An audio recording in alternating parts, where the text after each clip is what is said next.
The Edo State Police Command says it is intensifying on efforts to apprehend the kidnappers of a priest, Reverend Father Peter Equ, and a seminarian, Peter Andrew, who were both kidnapped on the 3rd of March at the St. Peter's Catholic Church in Iuka community, Tricycle East local government area of Edo State.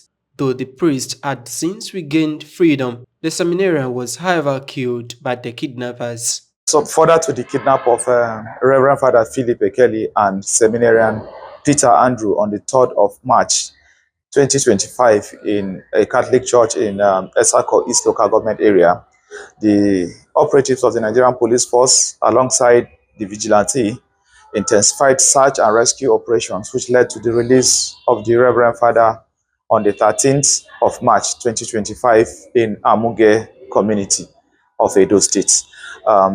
As we speak, bush combing is ongoing to ensure the arrest of the kidnappers, as well as to recover the remains of the seminarian who regrettably lost his life in the process.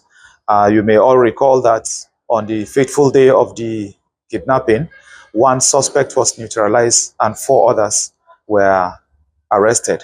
Investigation into the matter is ongoing, and as we go on, I will keep updating the public of the developments. In another development, the police image maker says operatives of the command in a stop and search operation in Agbede, Edo State, intercepted a tricycle operator and recovered a pistol, money, among other items. On the 16th of March 2025, while operatives of the Agbede Police Division were on stop and search alongside vigilant members of that area, intercepted 3 young men on a motorcycle, and upon search, a pistol was recovered from them.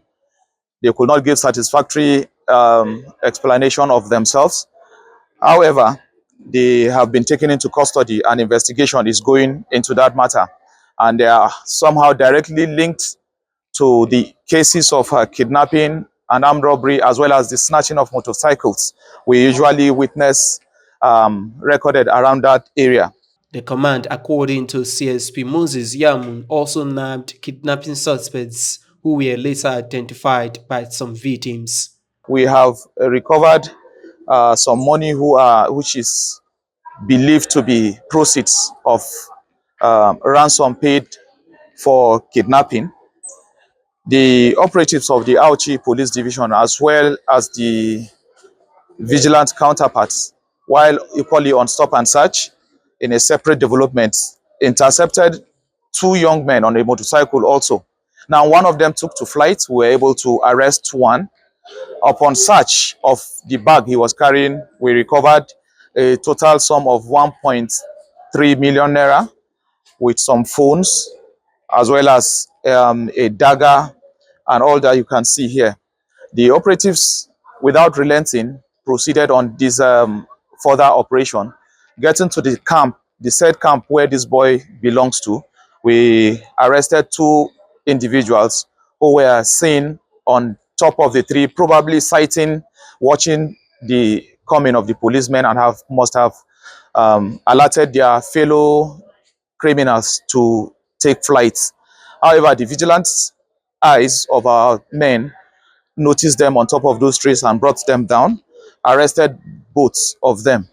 Upon preliminary investigation, it revealed that these suspects were directly involved in the kidnapping of one Ajibola Sunday. Some SIM cards which were recovered in their possession was traced to the Ajibola Sunday, who was later invited to the station. On arrival, he was able to identify one of the suspects as the one that held him captive in the bush. We, not stopping from there, we also invaded their camp the next day, which was yesterday evening, and 5 more suspects were arrested. A complainant had identified one of these kidnappers as being one of the syndicates of 8 gang that kidnapped him on the 11th of March. We have also the relation of this kidnapped victim, who was the one that delivered the ransom, was also able to identify the person he delivered the ransom to. So the investigation is currently ongoing with a view to um, prosecute them, and with a view to as well arrest other members of the gang. As you can see, even the handbag of the mother-in-law of the kidnapped victim was also recovered in their possession.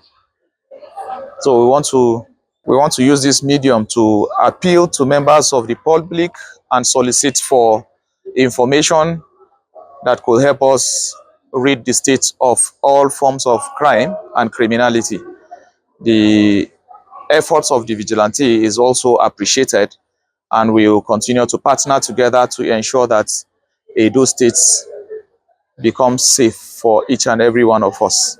The Edo State Police Command spokesperson assures that the command under the watch of CP Betty Emek will make the state unsafe to criminals terrorizing all nooks and crannies of the state. Jude Agweke, reporting for VOS TV News, Benin.